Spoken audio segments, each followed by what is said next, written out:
Sermon of the week, Stumblingblock. Honey, someone's at the door, his wife said. They were seated at the table having a lunch of bread and fish.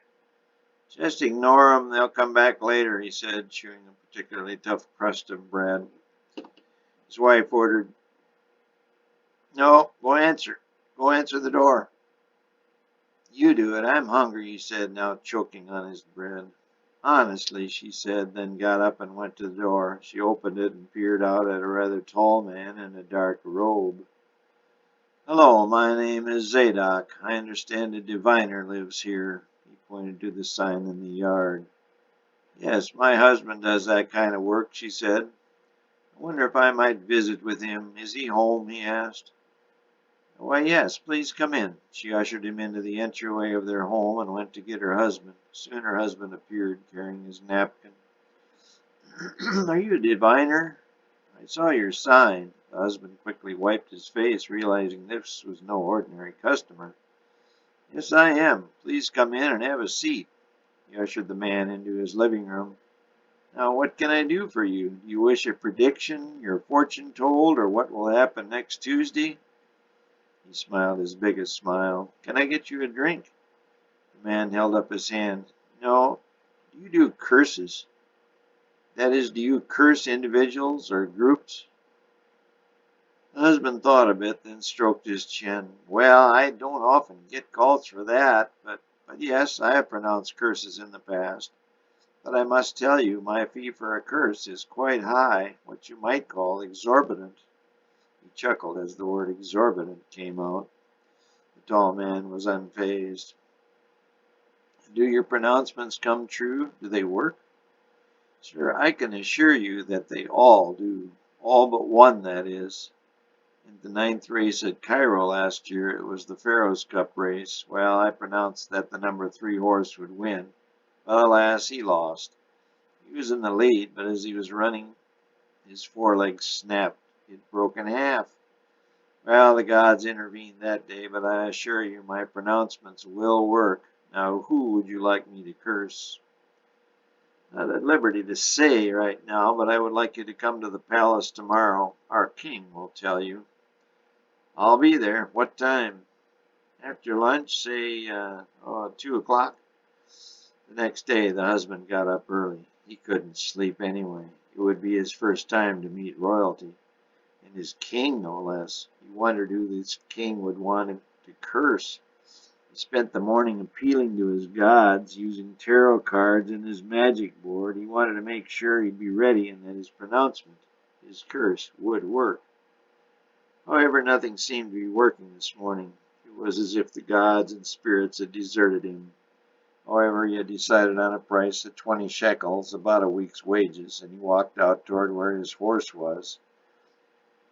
As he neared the back door, a rather tall man stood in the doorway, blocking his path. You know, you can't go pronounce any curse today. What do you mean? Who are you? I said you can't pronounce any curses today. The man filled the doorway. I can do as I please. This is a free country. Now get out of my way. The man grabbed the husband's forearm with a vice-like grip. Hey, what's the deal? Let me go. Only if you promise not to curse anyone today.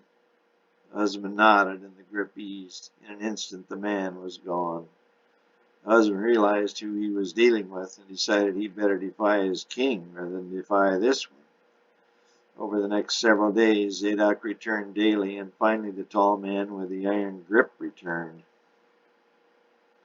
My God has said you may go see your King Balak, or whatever his name is, but you may not pronounce any curses today or any day. And that's not fair. You know my King Balak offered me a new house, a stable of horses, and he offered me a fortune. I can't turn that down, could you? The tall man nodded. You go ahead. No curses, no curses. The husband now walked out to his horse, but found it sitting on the ground. It had a lame foot. So after cursing it, he went and found his donkey, hopped on its back, and headed for the capital to see his king, Balak. As he was nearing the city, he rode through a small glen. As he began to enter it, his donkey stopped. He urged her ahead, but she would not budge. He took a small whip and whipped her, but still she wouldn't move. "Come on, Bailey, get going. I gotta see the king." He whipped her harder this time, and she swerved to the right, slamming into the rock sidewall. "Ouch!" he screamed. His foot had been crushed. He fell off Bailey and held his foot. Bailey had run back to an open area. He rubbed his foot, deciding nothing was broken, and then stood. He walked back to Bailey, albeit with a limp, and then he saw him. "Why do you want to curse my people?" the man with the iron grip said, standing between him and Bailey. "I'm not going to curse your people." "What people?" "The king just wants me to curse somebody, that's all," he said. "My people are Israel. Do you know who Israel is?" "Yeah, I read about them in the paper. They're that bunch of slaves that came out of Egypt. They're—" His skin now ran cold. His whole body began to shake. Finally he said, "Balak doesn't want me to curse." The tall man with the iron grip nodded. After recovering a bit, he said, No, I'd never curse them. Not a people. I'm sure they're nice folk. No, I wouldn't curse them. These are people of God, and no, you won't curse them," the man with the iron grip said firmly. "What about the money? The king's giving me a fortune. If I don't do what he asks, he'll hang me from the gallows sure as I'm standing here." "Do you have any idea what I'll do to you if you don't do what I ask?" The husband stared at the ground. "So much money. I'll split it with you, 50-50. You can go visit the king, Balak, but under no circumstances can you curse Israel." "All that money. I'm dead either way. What shall I tell King Balak?" The man with the iron grip gave him a stare colder than even his wife could give him. "You're a diviner. I'm sure you'll come up with something." "I will consume man and beast. I will consume the fowls of heaven and the fishes of the sea and the stumbling blocks of the wicked, and I will cut off man from off the land, saith the Lord." Zephaniah 1:3. So what is this stumbling block that the prophet Zephaniah mentions in the 3rd verse of his 3-chapter book? The term is mentioned 14 times in the Bible. Jeremiah refers to it in Jeremiah 6:21. "Behold, I will lay stumbling blocks before the people." The Apostle Paul does in 1 Corinthians 1:23. "But we preach Christ crucified unto the Jews a stumbling block." The prophet Ezekiel likes the term and uses it 5 times. But the most famous usage is the last time it is used in the Bible. "But I have a few things against thee, because thou hast there them that hold on the doctrine of Balaam, who taught Balak to cast a stumbling block before the children of Israel, to eat things sacrificed unto idols, and to commit fornication." Revelation 2:14. The context here is that God is dictating to John the Apostle on the Isle of Patmos. The reference is found concerning the 3rd of the 7 churches of Revelation, Pergamos. Pergamos refers to the period from 325 to 538 AD, a time when the Christian church was attempting to define itself. God says he liked some things his church was doing, but did not like others. 2 mentioned are eating things sacrificed to idols and committing fornication. The church during this time was worshiping not only God, but also representations of God, Christ, the Virgin Mary, and various other saints. They were not only worshiping them, but praying directly to them. And of course, there was the usual immorality running rampant, a fact that has not changed since humanity was placed on this earth 6,000 years ago. So what is a stumbling block, and why does God and his prophets use the term? Several definitions are given. It can be a circumstance that causes difficulty or hesitation. It can be an obstacle to progress. It can be a problem that prevents you from achieving something. The story of Balaam, he was hired to throw a stumbling block in the path of the Jews. That is, he was to curse them, change their attitude, or plant an idea to lead them to do evil and not good. In this way, the king of the Moabites, the enemy of the Jews, Balak, surmised that they would turn away from their God and make them vulnerable.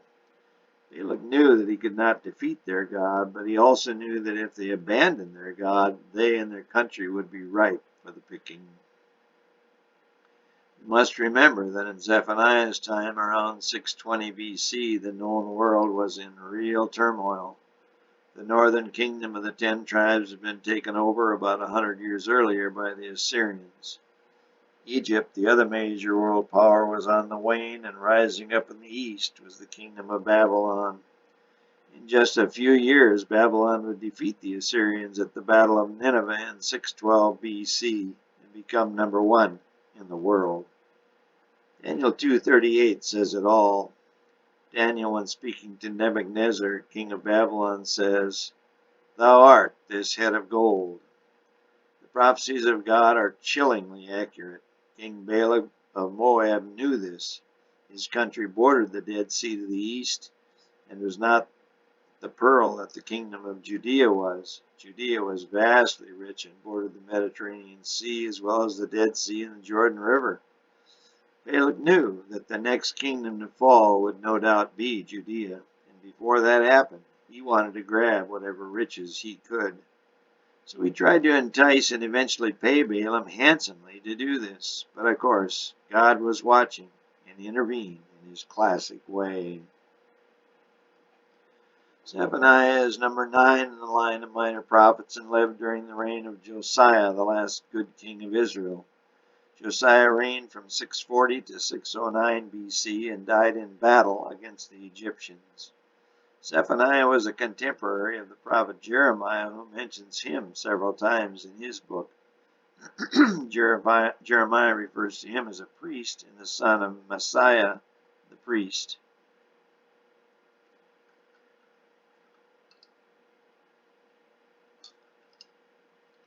Zephaniah was also the great-grandson of the Judean king Hezekiah of sundial fame.